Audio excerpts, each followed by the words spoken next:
As I've spoken about a few times on this channel, when I was 8 or 9 years old, I experienced CSA. I went to the police when I was 20 years old, and after a 2-year court process, my abuser ended up being sentenced to 13 years in prison. I was one of the 1% of victims that has their experience validated in the courtroom. I was also victim to what is widely considered to be one of the worst crimes that exist. I read feminist theory extensively, and I've studied feminist topics at master's level, and yet for so many years I've still been plagued by the idea that what happened to me just wasn't that bad.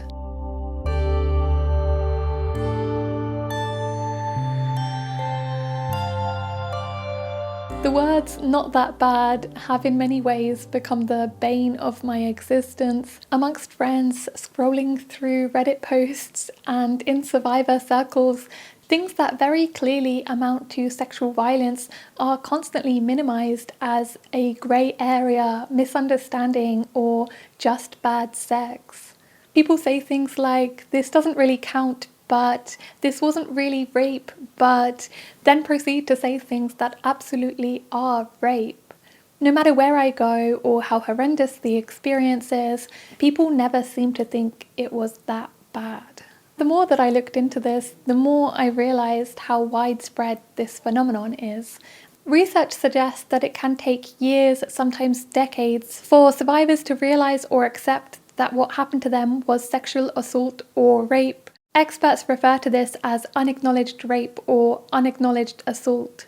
Research in general shows there's widespread confusion over what different forms of sexual violence actually are, and there's also a systemic invalidation, with less than 1% of rapes leading to felony convictions, and out of every 1,000 sexual assaults, 975 will walk free. So this video is for anyone, including myself, who has a tendency to minimize, trivialize, and normalize our experiences as just not that bad.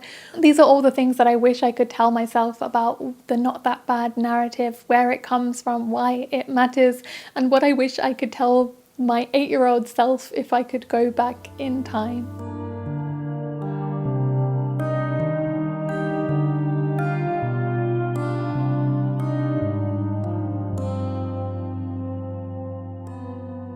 There are many reasons why I internalized that what happened to me wasn't that bad. I think a lot of it comes down to media portrayals of sex, love, and sexual violence in general.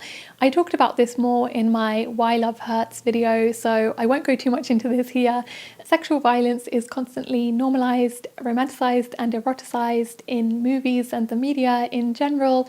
I remember being 8 years old and genuinely feeling flattered and honored that this older man had chosen me, thinking that there was something very sexy about the 40-year age gap between us. I also internalized that love and sex are supposed to be painful. We always hear narratives about the painful loss of virginity and the idea that love is supposed to be hard. So because this was a man that I cared about and had a relationship with, I felt it was just a normal aspect of relational difficulty. On top of that, newsworthy stories of sexual violence tend to be incredibly sensationalized, usually portraying a very violent act that ends in a dead victim. Whereas my abuse wasn't violent. Most of the time, he didn't force me into anything. He asked me to do things and I agreed to them, so I felt like I was partially to blame, so I felt like I consented, and I didn't end up dead at the end, so what happened to me couldn't possibly be that bad. The media is also constantly portraying narratives of stranger rapes, usually some evil man lurking in the bushes waiting to jump out on someone, which isn't very helpful because research has shown that 90% of assault survivors knew their perpetrators, and that the majority of assaults happen in the grey areas of intimacy. Since my abuser wasn't a stranger, he was someone that I cared about. He was someone I had known for many years. He was someone my family had invited into our home. He didn't fit this classic image of the stranger rapist, so I felt like this couldn't possibly count as sexual violence. And my abuser didn't fit the classic monster image of what a rapist is supposed to look like. He was generally quite an ordinary person. So because my abuser didn't fit the classic script and stereotypes of what an abuser should be, it was so incredibly difficult for me to realize that that is what he was. And of course, we aren't just given an image of what an abuser looks like, we're also given an image of what a victim is supposed to be. If you are white, able-bodied, thin, neurotypical, etc., then you are validated. If you are too fat, too slutty, too poor, too black, too disabled, you're not considered a valid victim. I definitely have a lot of the attributes of the ideal victim, which helped me to get him locked up in the end.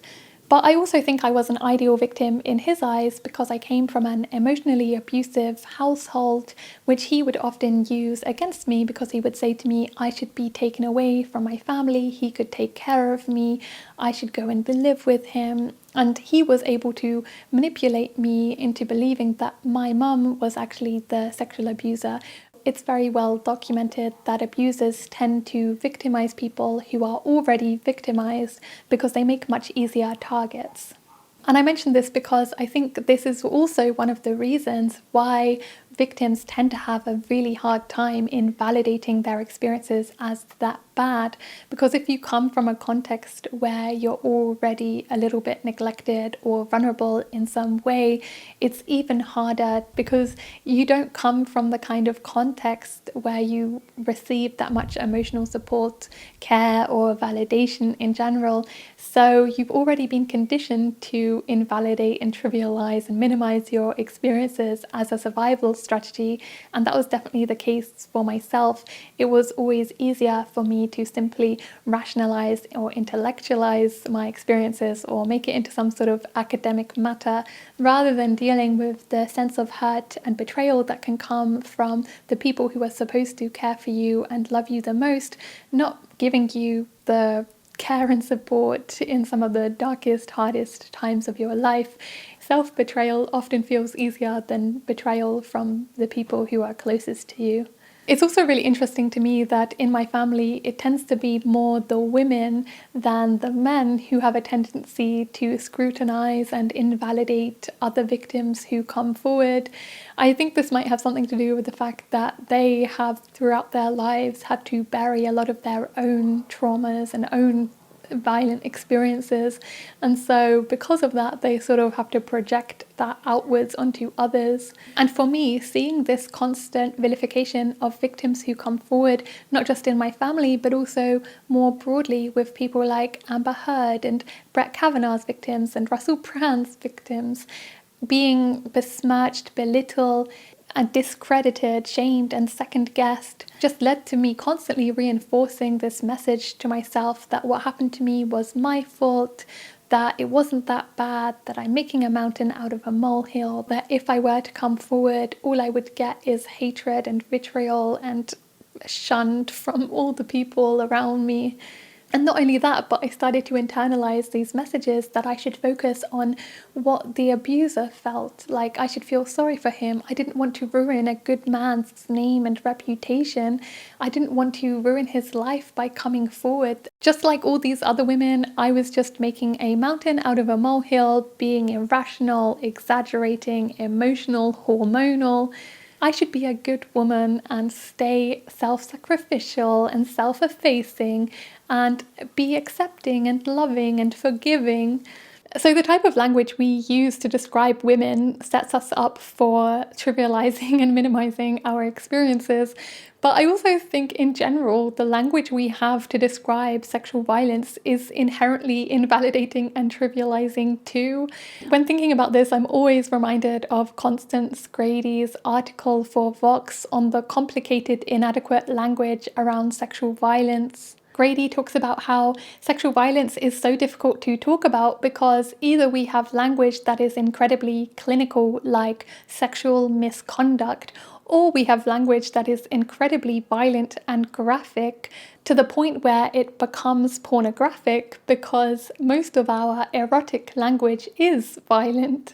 So it becomes difficult to talk about sexual violence in a way that really retains the gravity of the experience. I remember when I was in court giving the evidence to the jury, feeling so incredibly ridiculous in many ways, trying to capture the language that would express what had happened to me.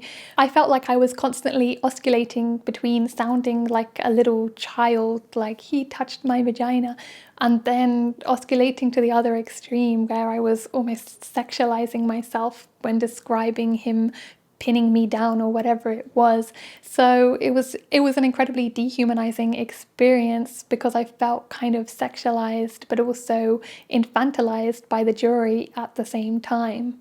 Constance Grady concludes, that inadequacy is not a harmless coincidence. Language reflects culture, and our language reflects a culture that does not want to make it easy to talk about sexual violence, that wants to make it difficult, uncomfortable, and confusing. Another way I think language is very deliberately weaponized is the way that the right has made claiming victimhood synonymous with being a loser. Victims are constantly portrayed as whingers, scum, scroungers, failures, misfits. Burying your trauma is just polite, it's good etiquette. Meanwhile, the right has absolutely no qualms in claiming victimhood when it benefits them. Look at basically any news source from the right. We're constantly made to feel we are the victims of single mothers, asylum seekers, refugees, welfare scroungers. So who is and isn't allowed to claim their experiences are that bad is incredibly political. The more the right are able to claim victimhood, the more they're able to justify expanding their power, dominance, and violence. I think part of this weaponization of not that bad narratives also extends to how we're constantly made to feel pressure to put a positive spin on all our negative experiences. We're always given these rags to riches stories, this rising from the ashes, meritocracy type narrative. Take responsibility for your life, pull yourself up by your bootstraps. But this insistence on toxic positivity around our traumas just helps to really minimize the gravity of the events. There's a slam poem on silence by Nora Cooper that I listened to over and over again at the height of my CPTSD.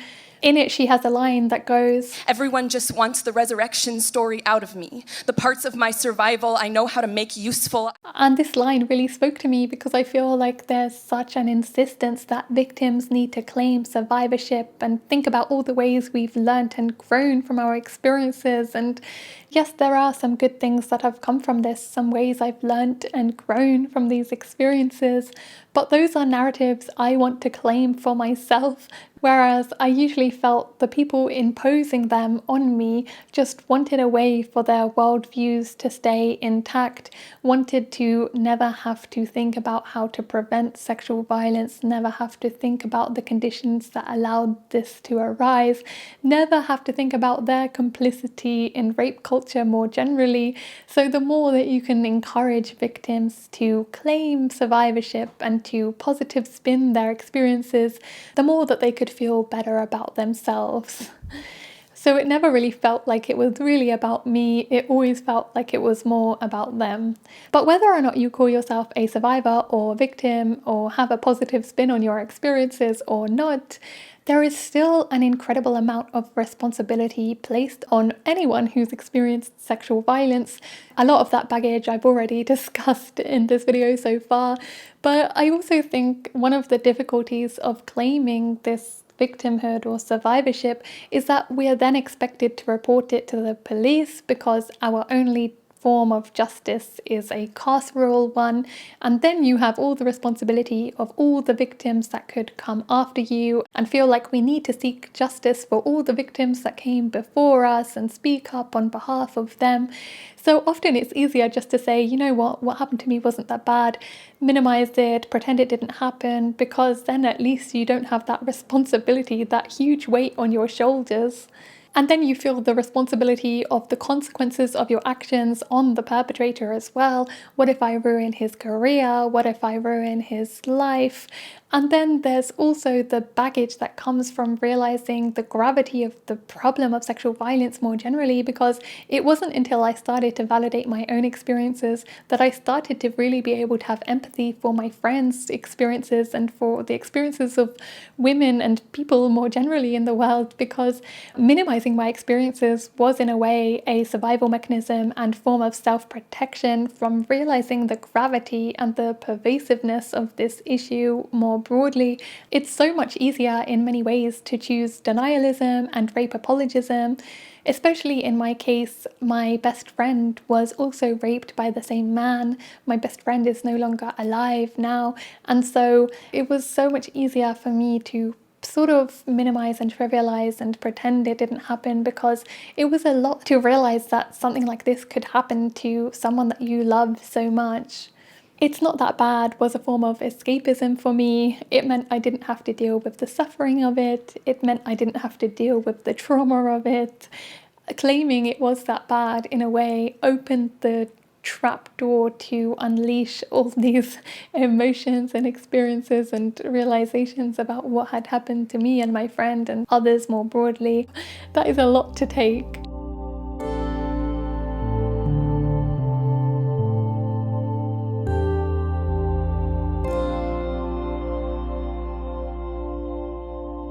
I don't know when this changed. There wasn't a grand epiphany where I suddenly started to realize that what happened to me was in fact that bad. It was more like there were 1,000 little realizations I had along the way. The first came about when I talked to the mum of one of my friends who had been abused horrifically by her own father as a child. And when I heard her say, "Oh, what happened to me wasn't that bad," it was like a light bulb moment for me where I realized, wow, there is no point that you get to where suddenly you think it's that bad. It's like everyone, no matter how horrific their experiences, seems to have these exact same feelings. And then I had a sort of opposite experience with a friend who I told my experiences to, and she told me, "Oh, I don't think what happened to you is that bad." And hearing someone else tell you something I've been telling myself for so many years, but then realizing my visceral reaction to her as being so frustrated and angry that she would invalidate my experiences in that way, made me realize, oh, I should be feeling the same level of anger and frustration towards my own invalidation to myself. And I also realized that a lot of the reason why she was invalidating me was because she also invalidated her own trauma and had absolutely no empathy for herself. So she wasn't really able to have that for me, which again just made me realize that that was what I was doing for myself. I wasn't having empathy for myself. I wasn't validating myself. So in the end, it's less about the objective reality of what is actually happening, what are the facts of the situation, and more about what is going on internally within ourselves, which impacts the extent to which we minimize, trivialize, or invalidate our experiences. I also felt with this particular friend, she's one of the people that I know that is most afraid of having some sort of sexual violence happen to her. And I've often felt like the ones who are most afraid of it happening to them are also the ones who are most trivializing of other people who have had those experiences. I think it has something to do with the fact that they need to believe in a world where these things can't happen. They need to feel like if they follow the rules, it won't happen to them, that you must be exaggerating because how can such things ever happen to a person? They need to believe that they can remain untouchable, that what happened isn't that impactful, because through that they can have a false sense of security, they can have a false sense of safety, they can believe that they can escape the horrors that we face. Another one of these mini realizations I had along the way was also to do with how arbitrary it is how bad people believe different forms of sexual violence to be. When I tell people about CSA, the immediate response is horror and shock. But if I tell people about other forms of sexual violence I've experienced, usually the responses are varied. Either it's, are you sure it happened? Wasn't it a misunderstanding? Were you drunk? But for me, in many ways, the adult experiences I had were a lot worse than the ones I had when I was a child, because when I was an adult, it was easier to believe it was my fault because I was older, I should have known better. It was with people I was in a direct relationship with, and so that's also a different dynamic than some older man that you're not in love with. And I also felt like the emotional abuse I've experienced has in many ways been harder to deal with than the CSA too, and yet that once again is often invalidated and trivialized, not seen as a big deal at all. And even with the CSA, it wasn't necessarily even the physical acts that were the hardest parts. For me, a lot of the difficulty of dealing with that whole experience had much more to do with the micro violences, the ways in which he would look at me in a certain way, or like the little things he would say to me, or even dealing with the whole court experience was in many ways harder than the physical acts that happened to me. So again, it's very, very arbitrary what people impose meaning towards, what people believe to be worse than another thing. And different people respond differently to different events depending on so many factors outside of our control, our histories, our mental health, our family dynamics, what is happening in our lives at that time. Sometimes a mild sexual assault can feel like the gravity of a gang rape.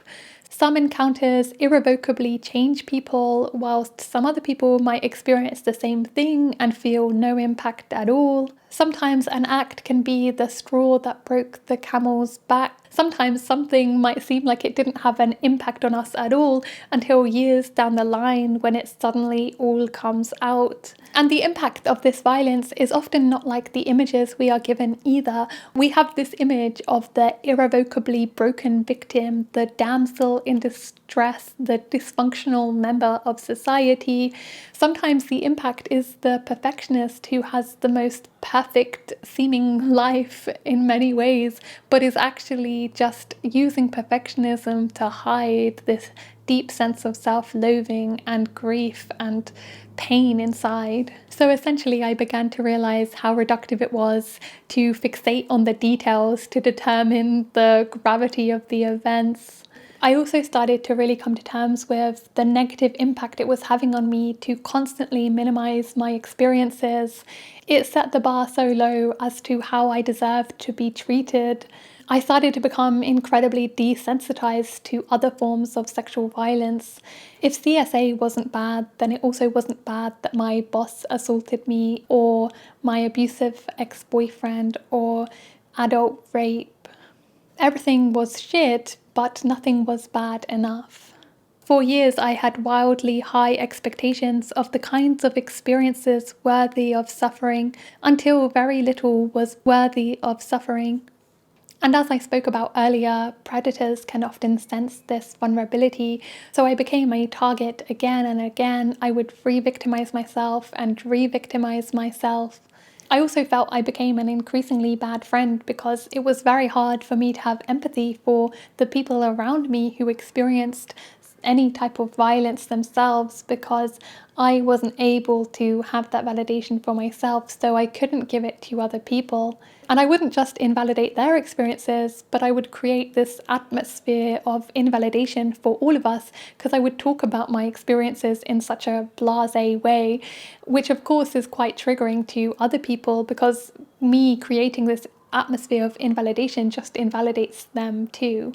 And it may sound really crazy to some of you, but I would often find myself wishing that what happened to me had been worse, or wishing that something even worse would happen to me now, because I wanted the gravity of the experience to match the gravity of the pain and suffering that I felt, because I didn't feel justified in feeling as bad as I did. I thought I was literally the only person in the world that could feel like this until I read Trick Mirror, Gia Tolentino's commentary on the 2014 Rolling Stone feature story, A Rape on Campus, which is an infamous graphic account of a rape on campus that turned out to be fabricated. Tolentino references Elizabeth Chamberlain's take on the issue. At the end of the piece, Chamberlain guesses at what Jackie might have been trying to say. This is the story I've come up with about the story Jackie told. She did it out of rage. She had no idea she was enraged, but she was. Something had happened, and she wanted to tell other people so that they would know what had happened and how she felt. But when she tried to tell it, maybe to somebody else, maybe to herself, the story had no power. It didn't sound in the telling anything like what it felt like in the living. It sounded ordinary, mundane, eminently forgettable, like a million things that had happened to a million other women. But that wasn't what it felt like to her. It can't be said reasonably, she writes. It must be said melodramatically. Something like, look at this. Don't you fucking dare not look.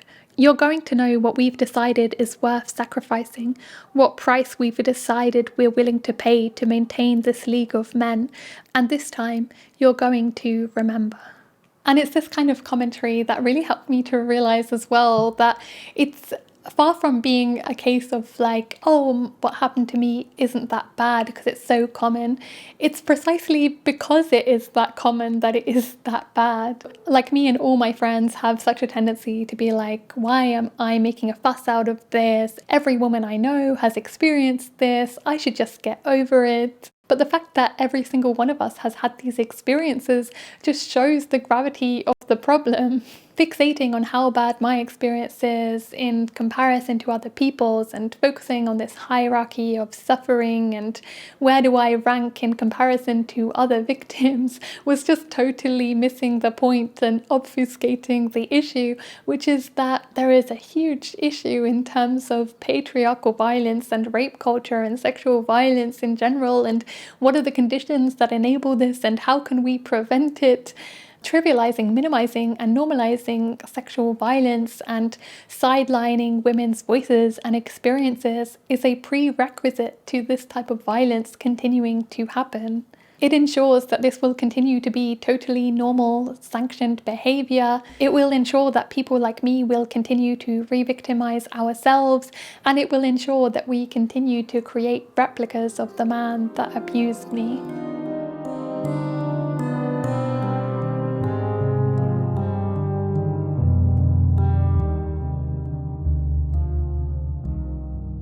I can't say I'm perfectly reconciled with what happened to me as being that bad. I still oscillate between thinking it was that bad and then not thinking it was bad at all.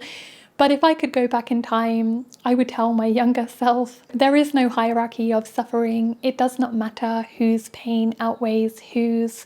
Pain is not a competition. Your story doesn't have to be dramatic, interesting, or entertaining to qualify for mention. Someone else's suffering does not invalidate your own.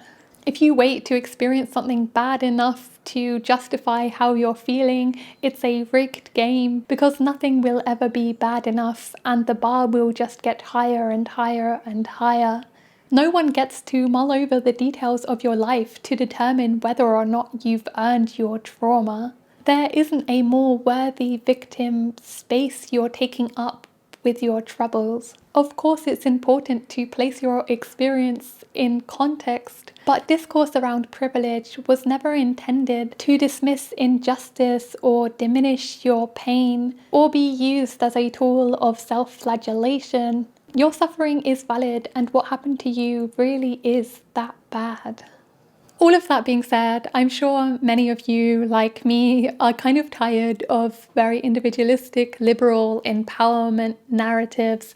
So I also want to say that whilst, yes, I want us all to claim that what happened to us was indeed that bad, I also want a mass movement of men coming forward and saying, I did bad. Here is how I did it. Here are the reasons why I did this. Here's what allows people like me to thrive. And here's what I think we should do about it. I also want us to create communities where when someone has done something bad or when someone has experienced something bad, we don't need to hear the details of the experience. We don't need to rank the experience to see if it qualifies for mention. We simply say, we have got you. We are here for you. We are flanking you. We are attending to your healing. And not just for the person who has been harmed, but also for the person who has done the harm, to hold them in the process of accountability and healing. And I would like us, if we are able to really politicize Not That Bad. Throughout history, whether it's racism, transphobia, or ableism, we've always been made to feel that it was not that bad, convincing us our oppression is preferable to our liberation, tone policing us for speaking up about our experiences, blaming us for our victimhood. And when this begins to change is when enough people are out there saying, you know what, this is that bad and we will not take this anymore. That claiming of victimhood, that claiming of saying this is that bad, that is where victimhood can morph into resistance. Thank you so much for taking the time to watch this video. If you like this video, you may like my video Survivor versus Victim, which is very similar, prison abolition, where I talk about why I as a survivor am a prison abolitionist, and also the video where I talk about my specific experience in the courtroom for anyone who is interested.